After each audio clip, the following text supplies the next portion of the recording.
What if I told you refined oils are better than cold pressed oils? Sure.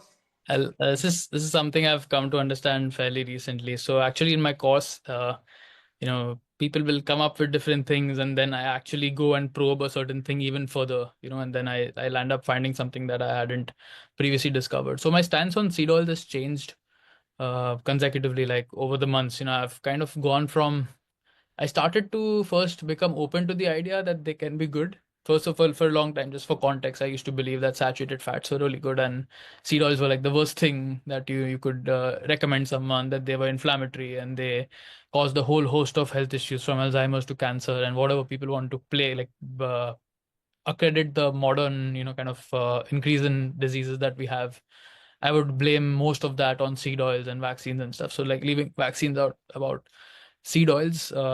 First, I started to open my mind to this after seeing multiple randomized control trials, which showed consistently no matter what oil you're using, whether you're using flaxseed oil, whether you're using even extremely high omega-6 oil like sunflower, safflower, corn, cottonseed, soybean oil, regardless of the linoleic acid concentration that the seed oil would have, we don't see any increase in inflammatory cytokines, like none.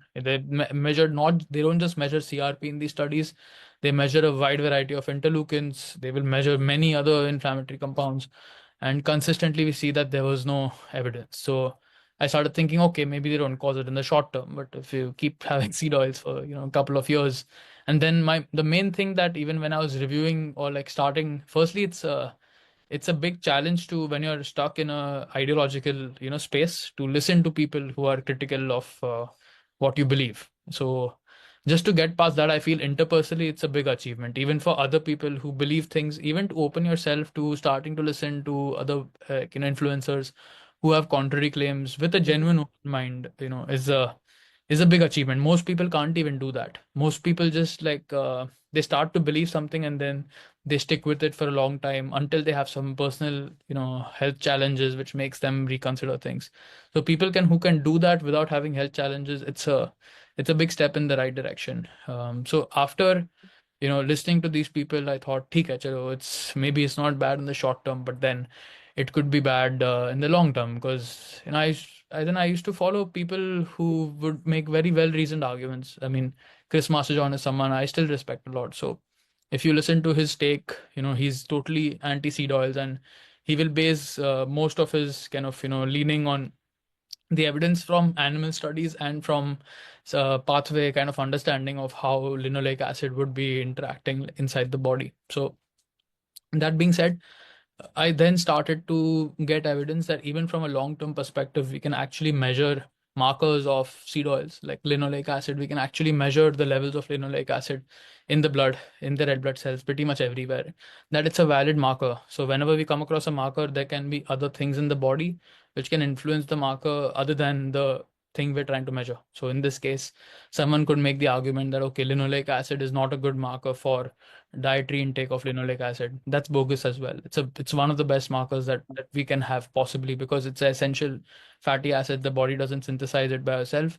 And we have experimental data showing that the increase in linoleic acid is proportional to how much you increase or decrease it in the diet. Like it will move depending on, so that piece of evidence is also clear. So whenever you look at this kind of data and you look at multiple prospective cohort studies which are adjusting for different things and then looking at the level of linoleic acid and outcomes, uh, it is really surprising to me at first, like to even comprehend that this is possible just because of how people perceive seed oils on the internet. But regardless, I mean, like you look at the study, it doesn't matter which one you look at. There's consistently better health outcomes with all-cause mortality, with cardiovascular disease, with cancer, with even intermediate outcomes. Like they've done these kind of studies with seed oils, looking at meta-analysis of these kind of studies with CRP and inflammation and body weight and things like that in general. So consistently we see that it's clear, like there's no association.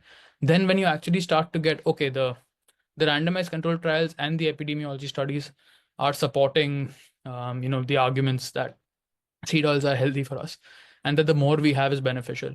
I was still stuck on not changing my mind because I thought that okay, chalo, even if they're good, they're displacing the omega 6 to 3 ratio, and that there's research showing that the higher you take your omega 6 to 3 ratio, the worse it is for your health.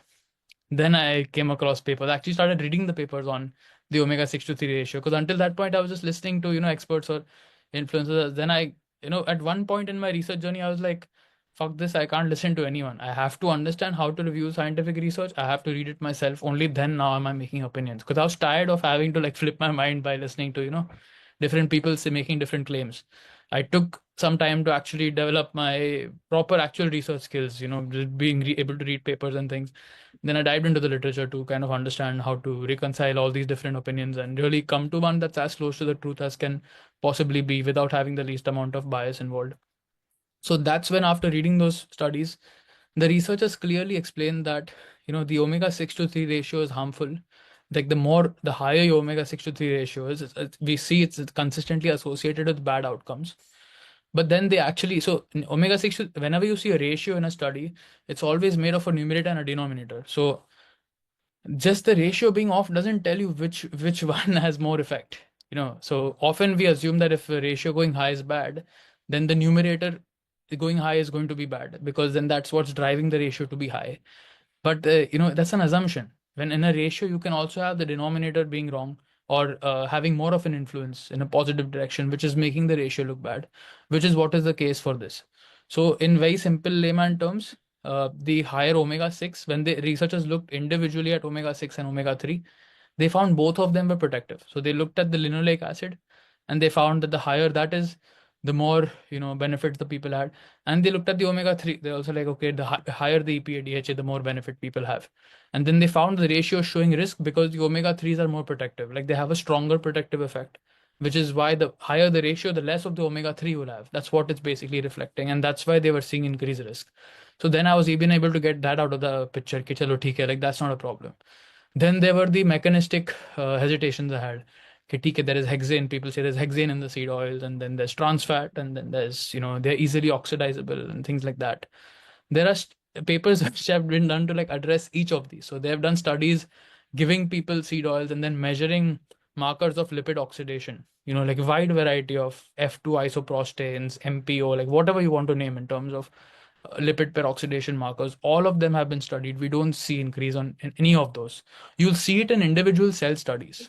When they're using like linoleic acid isolatedly and they're giving it to cell lines, you will see increase in lipid peroxidation. But when you actually give it to humans and you measure these markers in the blood, you don't see any increase in lipid oxidation.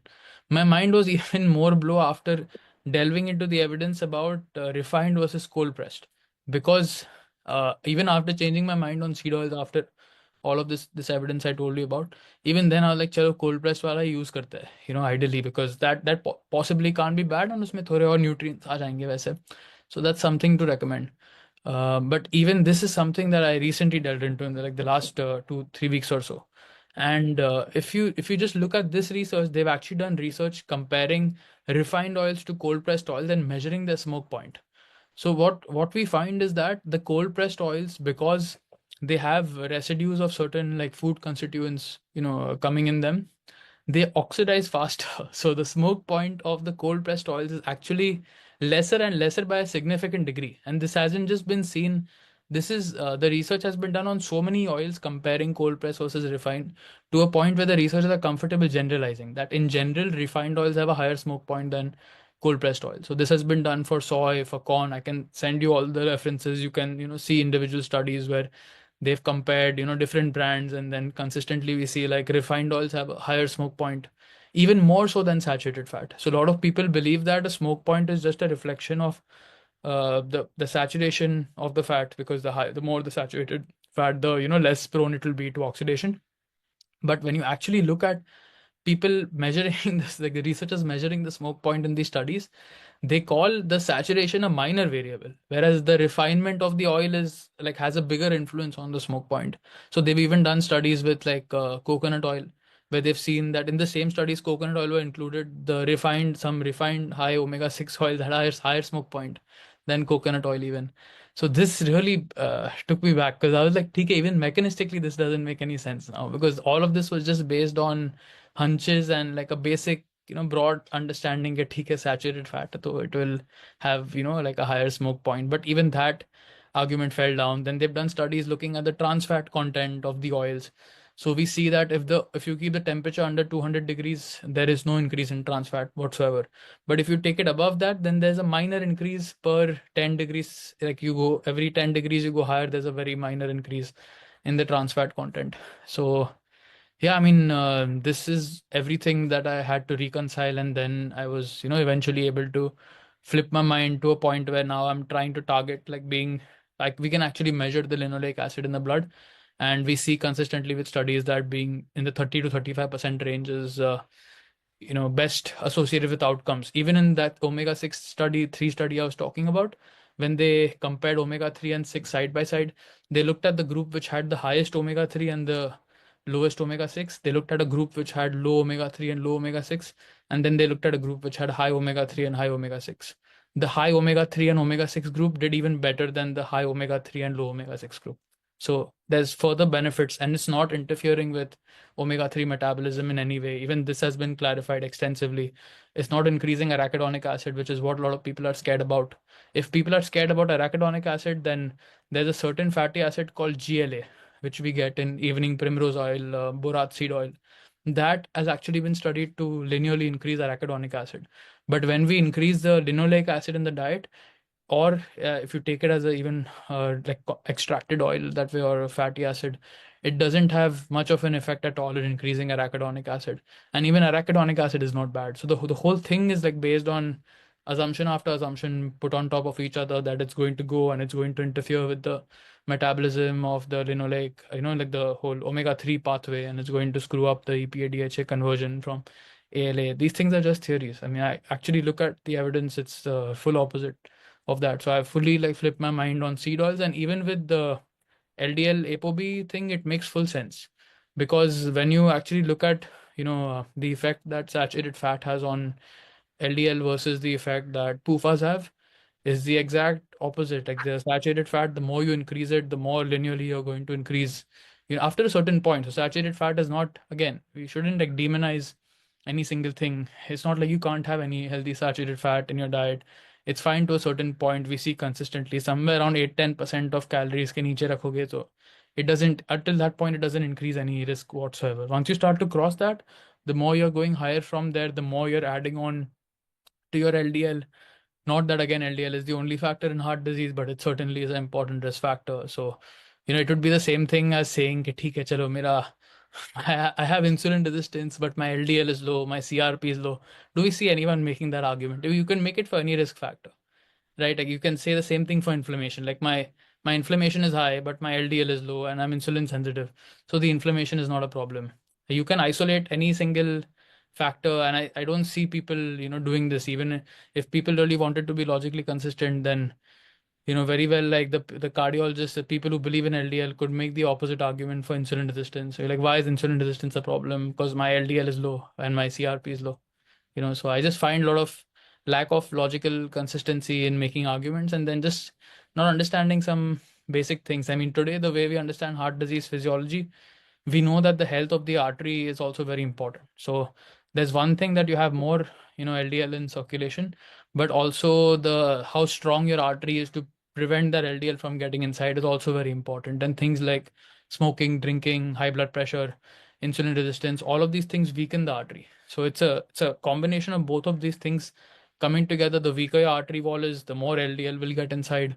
That's not to say like you can have a strong artery wall, but you can still have high LDL and it will still going to get inside that way. So if you see it that way, then from all of these angles, it makes sense that like seed oils are better than saturated fat. And leave that, even like they've done even from insulin. This is the thing that flipped my mind the most. So most of the people who are against seed oils, they believe that linoleic acid is going to cause obesity and is going to cause insulin resistance. There is a meta-analysis of 102 randomized control trials. We rarely see this kind of thing in nutrition or any research where you will have a meta-analysis of such a wide body of studies, literally like over 100 plus studies.